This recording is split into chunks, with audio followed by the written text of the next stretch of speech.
लॉकडाऊनमध्ये आम्ही 5 महिने घरातच होतो आणि माझ्या हस्बंड पण अजून 5 महिने झाले घरातच बसलेले आहेत। मॅडमने जे काही आम्हाला राशन पाणी दिलं त्याने आम्ही घर चालवलं। भाजी वगैरे दिली ती आम्ही सगळ्यांनी इकडे वाटून घेतली। 80 लोक आहेत, 80 लोकांमध्ये आम्ही थोडी थोडी वाटून घेतली आणि ती आम्ही मिळून वाटून खाल्ली।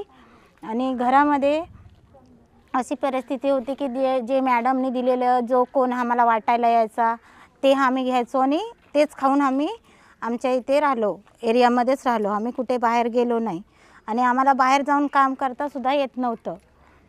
अशा परिस्थितीमध्ये आम्ही इथेच राहून आणि इथेच आम्ही लॉकडाऊनचं पालन करून राहिलो। घरामध्ये खूप आतापर्यंत खूप कंडिशन खराब आहे।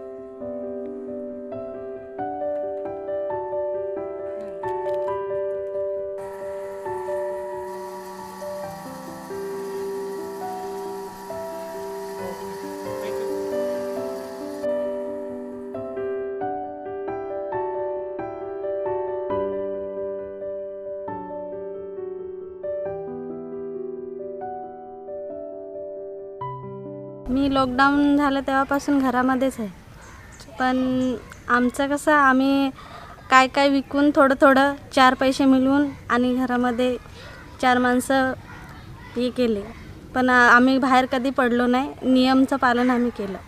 तिल लाडू बनवायचे आणि मॅडम आमच्याकडे यायचे नाही, पण आम्हाला इकडे सुविधा करून द्यायची, न्यायचं आणायचं। पण आम्ही लाडू पापड वगैरे बनवून त्या पैसे मिळवून आम्ही केलेलं।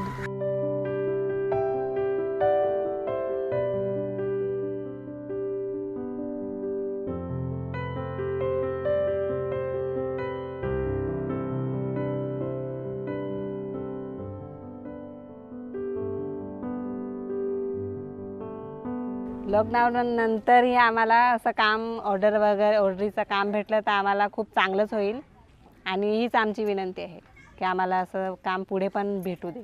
आमच्याकडे भरपूर म्हणजे महिला वगैरे आहे, काहीतरी त्यांनी म्हणजे घरी बसल्या बसल्या काहीतरी त्यांचं काहीतरी बिझनेस वगैरे राहायला पाहिजे आणि काहीतरी म्हणजे त्यांच्या स्वतःच्या पायावर काहीतरी उभं राहून त्या लोकांनी म्हणजे काहीतरी सरकारने त्या लोकांना घरी बसल्या बसल्या काहीतरी काम द्यायला पाहिजे।